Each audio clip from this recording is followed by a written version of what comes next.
Hello, നമസ്കാരം. കുവൈറ്റിലെ പ്രവാസികളുടെ ഹൃദയമിടിപ്പായ ഹവല്ലിയിൽ നിന്നാണ് ഇന്നത്തെ നമ്മുടെ യാത്ര തുടങ്ങുന്നത്.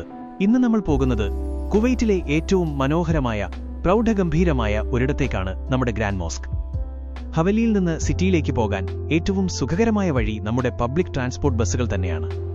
വെറും 250 അല്ലെങ്കിൽ 300 ഫിൽസിന് നമുക്ക് സുഖമായി ഗ്രാൻഡ് മോസ്കിന് മുന്നിലിറങ്ങാം.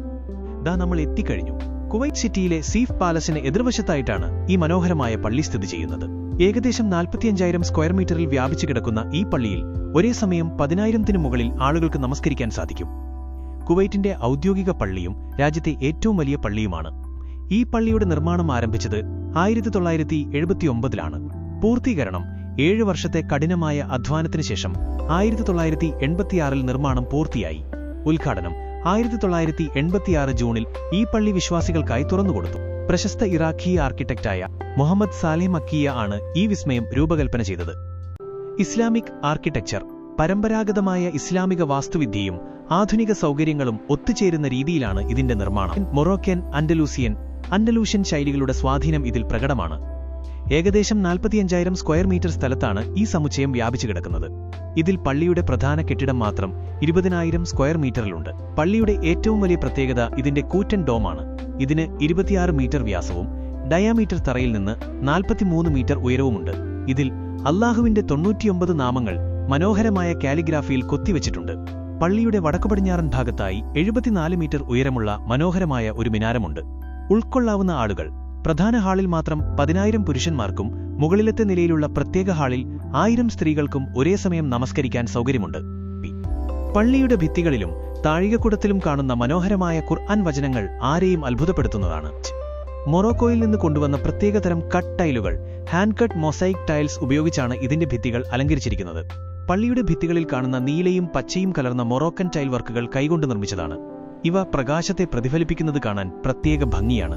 തേക്ക് തടിയിലുള്ള വാതിലുകൾ: പള്ളിയുടെ ഭീമാകാരമായ വാതിലുകൾ നിർമ്മിച്ചിരിക്കുന്നത് ഇന്ത്യയിൽ നിന്നുള്ള തേക്ക് തടിയിലാണ്. ഇതിൽ വളരെ സൂക്ഷ്മമായ കൊത്തുപണികൾ, കാവിങ്സ് ചെയ്തിട്ടുണ്ട്. വിസ്മയിപ്പിക്കുന്ന താഴികക്കുടം, ദ സെൻട്രൽ ഡോം. ഉള്ളിൽ നിന്ന് നോക്കുമ്പോൾ താഴികക്കുടത്തിനു ചുറ്റും 144 ജനാലകളുണ്ട്. പകൽ സമയത്ത് ഈ ജനാലകളിലൂടെ പ്രകൃതിദത്തമായ വെളിച്ചം പള്ളിക്കുള്ളിലേക്ക് അരിച്ചിറങ്ങുന്നത് അതിമനോഹരമായ ഒരു കാഴ്ചയാണ്. പള്ളിയുടെ പുറംഭാഗം വളരെ ശാന്തവും മനോഹരവുമായ ഒരു അന്തരീക്ഷമാണ് നൽകുന്നത്. ലാൻഡ്സ്കേപ്പ് ഗാർഡൻ: പള്ളിക്ക് ചുറ്റും വിശാലമായ പൂന്തോട്ടങ്ങളും പച്ചപ്പും ഒരുക്കിയിട്ടുണ്ട്. മരുഭൂമിയിലെ ചൂടിനിടയിലും ഇവിടെ എത്തുമ്പോൾ വല്ലാത്തൊരു തണുപ്പും സമാധാനവും അനുഭവപ്പെടും. സീസണൽ പൂക്കൾ: കുവൈറ്റിലെ ശീതകാലം വിന്റർ തുടങ്ങുന്നതോടെ പള്ളിയുടെ മുറ്റത്ത് വൈവിധ്യമാർന്ന പെറ്റൂണിയ, മാരിഗോൾഡ് തുടങ്ങിയ പൂക്കൾ നട്ടുപിടിപ്പിക്കാറുണ്ട്. സാൻഡ്സ്റ്റോൺ നിറത്തിലുള്ള ഭിത്തികൾക്ക് പശ്ചാത്തലമായി ഈ ചുവപ്പും മഞ്ഞയും കലർന്ന പൂക്കൾ കാണാൻ നല്ല ഭംഗിയാണ്. പള്ളിയുടെ പരിസരത്ത് വരിവരിയായി നട്ടുപിടിപ്പിച്ചിരിക്കുന്ന ഈന്തപ്പനകൾ അറേബ്യൻ സംസ്കാരത്തിന്റെ അടയാളമാണ്. ഇവ പള്ളിക്ക് ഒരു തണലും പ്രത്യേക ഗാംഭീര്യവും നൽകുന്നു.